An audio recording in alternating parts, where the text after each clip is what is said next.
Hello friends, नमस्कार। मैं हितेश कुमार एक बार फिर से आप सभी के लिए आज 18 अक्टूबर की करंट अफेयर्स लेकर आए। देखिए, आज पहली वीडियो है। हम इस प्रकार से आप लोगों को करंट अफेयर्स पढ़ाने का प्रयास करेंगे। इससे पहले आप लोगों को पता है कि बोर्ड पे पढ़ते थे और आज से मैंने नई तरीके से कोशिश की है, प्रयास किया है कि आप लोगों को इस तरह से करंट अफेयर्स पढ़ाऊँ आप लोगों को। अगर आपको अच्छी लगे, आज का तरीका अच्छा लगे या पिछला तरीका अच्छा था, आप लोग कमेंट करके ज़रूर बताइएगा। आज हम 18 अक्टूबर की करंट अफेयर्स पढ़ेंगे। आज की जो वीडियो रहेगी उसमें 18 अक्टूबर से जितनी भी महत्वपूर्ण करंट अफेयर्स बनेंगी, जितने भी प्रश्न इंपॉर्टेंट है जो कि एग्जाम में आ सकते हैं, उन सभी प्रश्नों को समावेश किया गया है। चलिए शुरू करते हैं आज की कुछ महत्वपूर्ण करंट अफेयर्स। बात करते हैं सबसे पहले प्रश्न। तो सबसे पहले प्रश्न है कि माई टाउन माई प्राइड कार्यक्रम की घोषणा की गई है। माई टाउन माई प्राइड कार्यक्रम की घोषणा किसके द्वारा की गई है? तो ये जो कार्यक्रम है इसकी घोषणा की गई है जम्मू कश्मीर के उपराज्यपाल मनोज सिन्हा के द्वारा। देखिएगा, जब भी मैं बार बार आप लोगों से बताता हूं कि जब भी करंट अफेयर आए या जब भी आप लोग किसी मंत्री का नाम याद रखें तो उसके मंत्रालय को आपने जरूर पढ़ना है, या वो किस पद पर है उसके पद को आपने जरूर पढ़ना है। तो हमने यहाँ पढ़ा के मनोज सिन्हा किस पद पर कार्यरत है? जम्मू कश्मीर के उपराज्यपाल है। और जम्मू कश्मीर के उपराज्यपाल है तो आपको पता है कि जम्मू कश्मीर से एक प्रश्न जरूर बनता है। मनोज सिन्हा जो है वे जम्मू कश्मीर के दूसरे उपराज्यपाल हैं, और अगर दूसरे उपराज्यपाल हैं तो जम्मू कश्मीर के पहले उपराज्यपाल कौन थे? बहुत बहुत महत्वपूर्ण प्रश्न बनता है। तो यहाँ जम्मू कश्मीर के जो पहले उपराज्यपाल थे वो थे गिरीश चंद्र मुर्मू। गिरीश चंद्र मुर्मू पहले उपराज्यपाल कैसे हुए? क्योंकि आप सभी को पता है अगस्त 2019 में, पिछले वर्ष एक साल पहले, जम्मू कश्मीर का राज्य का दर्जा समाप्त कर दिया गया था और जम्मू कश्मीर को क्या बना दिया गया था? केंद्र शासित प्रदेश, एक लद्दाख और एक जम्मू करके दो केंद्र शासित प्रदेशों में विभक्त कर दिया गया था। अब हम बात करते हैं इस प्रश्न की। तो ये जो प्रश्न है, माई टाउन माई प्राइड कार्यक्रम, जम्मू कश्मीर के उपराज्यपाल मनोज सिन्हा द्वारा इसकी घोषणा की गई है। उसके बाद एक इंपॉर्टेंट प्रश्न बनेगा कि ये जो कार्यक्रम है ये शहरी क्षेत्रों में बैक टू विलेज यानी कि गांव की तरफ लौटो, बैक टू विलेज कार्यक्रम की तर्ज पर शासन प्रदान करने के लिए शुरू किया गया है। यानी कि जो शहरों में लोग रहते हैं उनको ये कहा गया है कि भाई शहरों को छोड़ो, अब आप लोग गांव की तरफ प्रस्थान करो, क्योंकि गांव की जो आब हवा है, वायु है, वो एकदम शुद्ध है, खान पान अच्छा है। इसीलिए लोगों की सेहत को ध्यान में रखते हुए इस कार्यक्रम का मुख्य जो तर्ज है वो कहेंगे कि बैक टू विलेज। उसके बाद ये जो कार्यक्रम है माई टाउन माई प्राइड, इसके 3 प्रमुख उद्देश्य हैं। कौन कौन से हैं?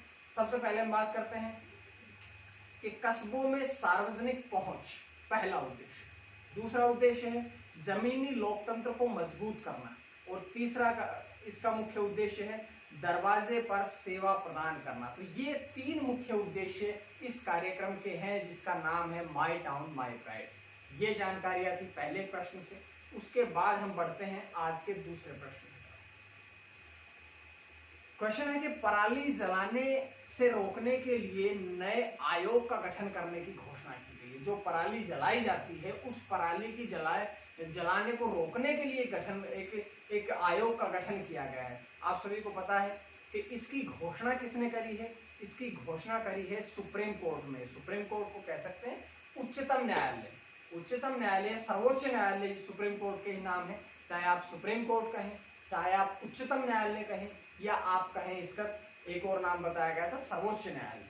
अब हम बात करते हैं कि ये पराली जलाने से के लिए रोकने के लिए आयोग का गठन करने की आवश्यकता क्यों पड़ी। देखिएगा, आप सभी को पता है, मैंने कल परसों की वीडियो में बताया था कि जो दिल्ली है वो बहुत, उसकी आब हवा, जो उसकी वायु है वो बहुत खराब प्रदर्शन कर रही है, बहुत खराब की स्थिति में उसको रखा गया। मैं 2 दिन पहले की वीडियो में बता चुका हूँ, आप लोग देख लीजिएगा वो वीडियो। और दिल्ली के, हमारे जो राजधानी है दिल्ली, इस दिल्ली के आसपास के क्षेत्र में, जैसे कि पंजाब राज्य हुआ, हरियाणा राज्य हुआ, और उत्तर प्रदेश के जो क्षेत्र दिल्ली के टच में है, दिल्ली के आसपास में है, उन सभी क्षेत्रों में जो पराली है वो जलाई जाती है। लेकिन उस पराली जलाने से दिल्ली की हवा और भी खराब हो जाती है। ऐसा दिल्ली के मुख्यमंत्री अरविंद केजरीवाल का कहना है कि दिल्ली जो है वो आसपास के क्षेत्र से, हरियाणा से, पंजाब से, इन सभी से कि पराली जलाने से ही दिल्ली में जो हवा है, जो प्रदूषण है वो बढ़ता है।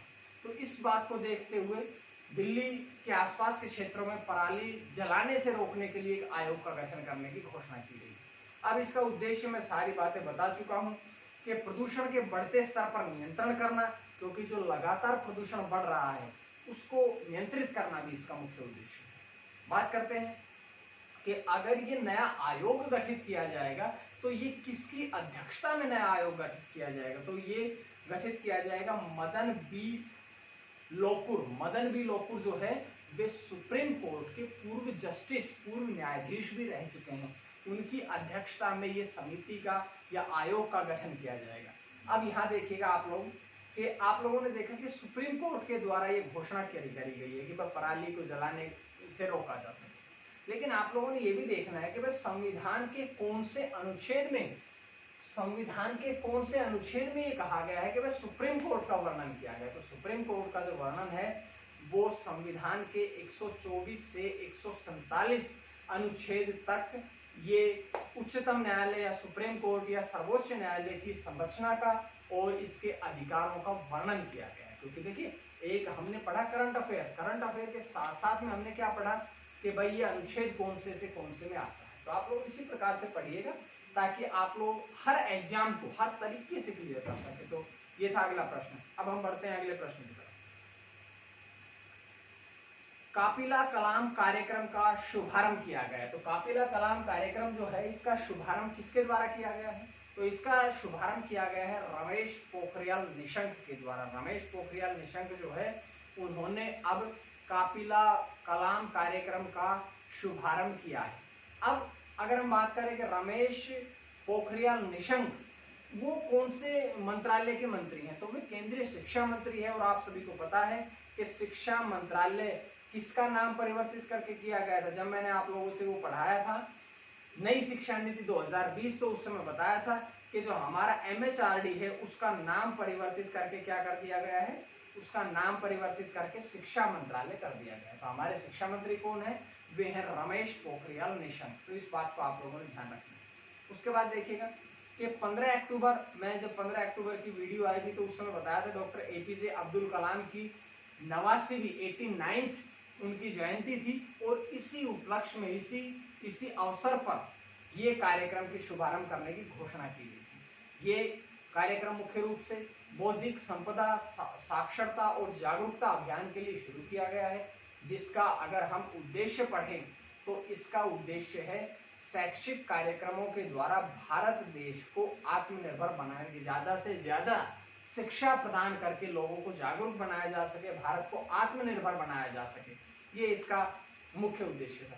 अब हम बात करते हैं कि बौद्धिक संपदा साक्षरता सप्ताह कब मनाया जाता है। तो बौद्धिक संपदा, अब की बार का बौद्धिक संपदा साक्षरता सप्ताह जो है वो 15 से 23 अक्टूबर तक मनाया जाएगा। यानी कि जो ये सप्ताह चल रहा है ये बौद्धिक संपदा और साक्षरता सप्ताह के रूप में मनाया जा रहा है। तो आप लोगों ने ये यहाँ से जानकारी दी। उसके बाद है अगला प्रश्न, अंतरराष्ट्रीय भारोत्तोलन महासंघ यानी कि IWF, अंतरराष्ट्रीय भारोत्तोलन महासंघ के अंतरिम अध्यक्ष बनाए गए हैं। तो अंतरिम अध्यक्ष किसे बनाया गया है, अब बने हैं डॉक्टर माइकल ईरानी।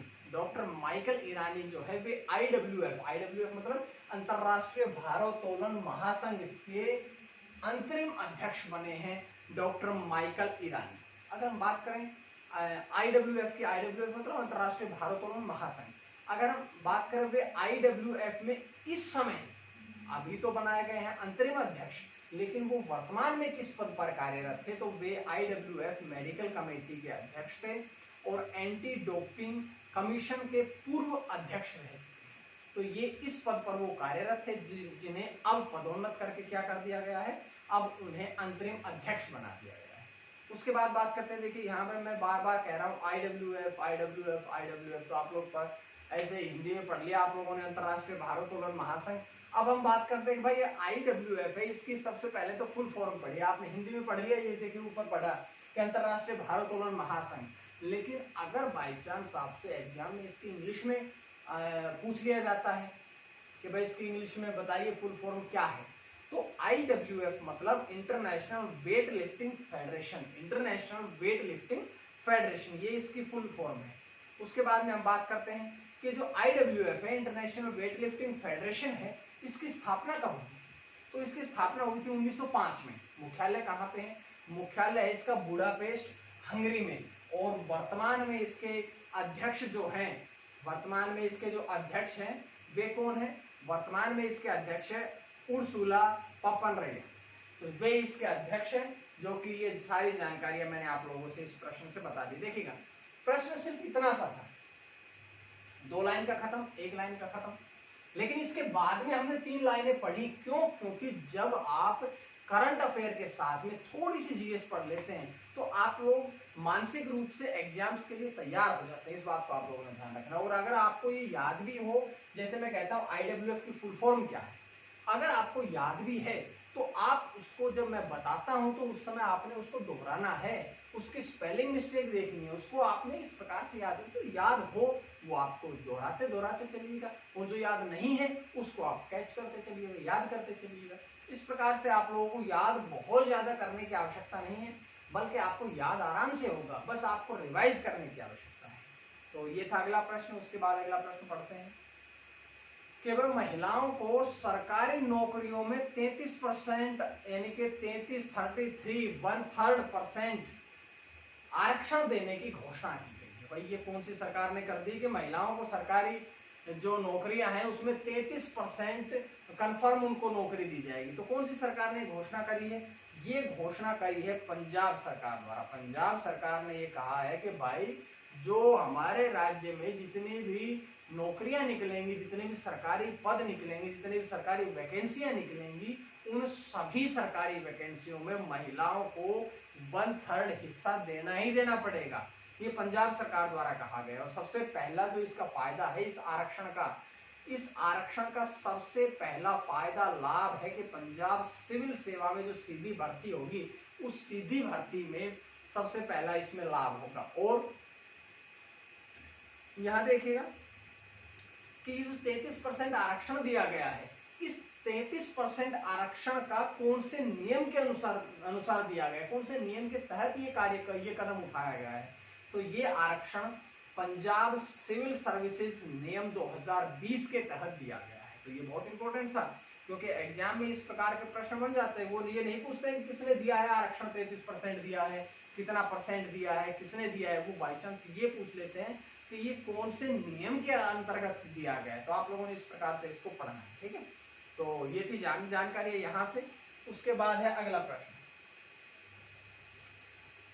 रेफ्रिजरेटर वाले एयर कंडीशनर के आयात पर प्रतिबंध लगाया गया है। रेफ्रिजरेटर के जो एयर कंडीशन आते हैं, एसी आते हैं, उनके आयात पर, आयात मतलब होता है सामान को कोई दूसरे देश से मंगाना, और निर्यात होता है कि हमारे देश में किसी सामान को दूसरे देश में भेजना। तो अब कौन से रेफ्रिजरेटर वाले जो एयर कंडीशन है उनको आयात पर, उनके आयात पर, उनको दूसरे देशों से लाने पर कौन से देश ने प्रतिबंध लगाया है? तो ये हमारे देश की केंद्रीय सरकार ने, कि भारत देश ने प्रतिबंध लगा दिया है कि भाई अब हमारे देश में कोई एयर कंडीशनर नहीं आएगा जिसमें रेफ्रिजरेटर लगे हों। क्यों? ये ऐसा कदम उठाने के 2 उद्देश्य हैं। पहला कि घरेलू विनिर्माण को बढ़ावा देना। घरेलू विनिर्माण का अर्थ ये है कि भाई अब लॉकडाउन हो गया था, कोरोना वायरस हो गया था, अर्थव्यवस्था खराब हो गई थी, हमारी जो जीडीपी रेट थी वो -23% नीचे गिर गई थी। अब उसको उठाने के लिए, आत्मनिर्भर बनाने के लिए देश को ऐसा कदम उठाया गया है कि भाई अब जो घरेलू विनिर्माण है, जो हमारे देश में उपज हो रहे हैं, जो निर्माण हो रहा है, उन सभी को बढ़ावा दिया जाए। और दूसरी बात यह है कि भाई बहुत बार आप लोगों ने देखा हो कि हम गैर जरूरत की चीजें खरीद लेते हैं, तो उन सब गैर जरूरत की चीजों को के आयात को भी रोक लगा दिया। जब फालतू की जो चीजें हैं वो मंगाई ना जाए देश में, तो इन दोनों चीजों को रोकने के लिए, या पहली चीज है बढ़ावा देने के लिए, दूसरी है कि जो फालतू की चीजें, गैर जरूरी सामान है, उसके आयात को कम करने के लिए, रोकने के लिए ऐसा कदम उठाया गया है। इसके तहत एक काम और भी किया गया है कि जो मोटर गाड़ियों में, बस में, ट्रक में, या अपने जो व्हीकल है, बाइक है, इन सब में जो टायर आते हैं, कुछ ऐसे टायर आते हैं उन पर प्रतिबंध लगा दिया गया। तो बहुत ज्यादा फालतू की चीजें आयात ना करी जाए। अगर दूसरे देशों की चीजें खरीदेंगे ना, तो दूसरे देशों की चीजें खरीदेंगे तो जीडीपी तो उनकी ऊपर जाएगी, हमारी थोड़ी ऊपर जाएगी, हमारी तो नीचे जाएगी। तो हमारे देश में बने हुए सामान को आप लोग ज्यादा से ज्यादा खरीदे भी, और हमारे देश में बने सामान का आप लोग भी प्रयोग करें ज्यादा से ज्यादा, ताकि हमारा देश स्वयं हम खुद ऊपर उठ सके, हमारे देश के प्रति हम कुछ ना कुछ अपना कर्तव्य निभा सके। तो आप लोग भी जो देश में बनी चीजें हैं उनको खरीदना है। और ये देश में बनी चीजों से याद आया कि वह अभी दिवाली आने वाली है, तो आप लोग जो पटाखे वटाखे लड़ी वड़ी लेते हैं ना, उनको अब की बार छोड़ के अपने यहीं के दिए वगैरह जला लीजिए। तो ये चाइनीज लड़ियों का इस्तेमाल कम करें कम से कम। चलिए अगला प्रश्न,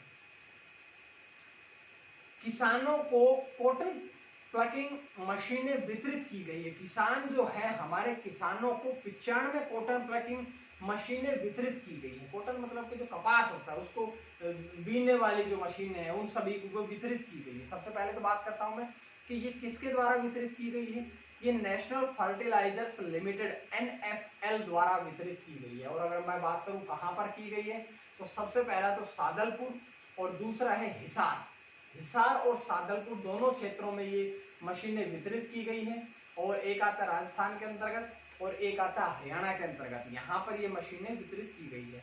अब देखो यहाँ पर हमने लिख दिया NFL अर्थात नेशनल फर्टिलाइजर्स लिमिटेड। अगर हम बात करें इसकी स्थापना कब हुई थी, तो इसकी स्थापना हुई थी 1 सितंबर 1979 को।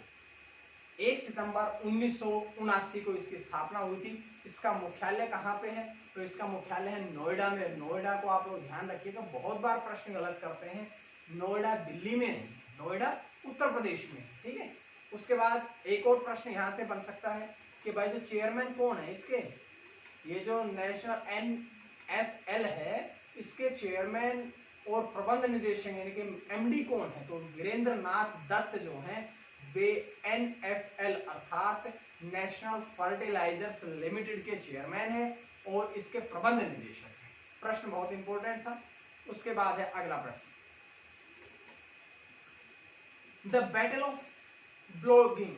द बैटल ऑफ ब्लॉगिंग एक पुस्तक का विमोचन होगा, आगे ये नवंबर में होने वाला है, लेकिन अब ये पुस्तक रेडी हो गई है तो इसलिए प्रश्न यहीं से बन जाता है। द बैटल ऑफ ब्लॉगिंग, इस पुस्तक को के लेखक कौन है, इस पुस्तक के लेखक है शशि थरूर। शशि थरूर आप लोगों को पता है इंग्लिश के बहुत ही माइंडेड व्यक्ति है, बहुत शानदार इंग्लिश पे उनके कमांड है। शशि थरूर उन्होंने इसका लेखन कार्य किया है। वे प्रसिद्ध लेखक भी रह चुके हैं क्योंकि उनकी पुस्तक आ रही है, और वे राजनीतिज्ञ भी हैं। तो हमारे देश के प्रसिद्ध लेखक और राजनीतिज्ञ शशि थरूर ने इस पुस्तक का विमोचन किया है। अगर बात करें कि ये जो पुस्तक रहेगी इसको प्रकाशित कौन करेगा, कौन सी कंपनी इसको या कौन सा पब्लिकेशन इसको प्रकाशित करेगा, तो LF बुक कंपनी के द्वारा ये पुस्तक जो है वो प्रकाशित की जाएगी।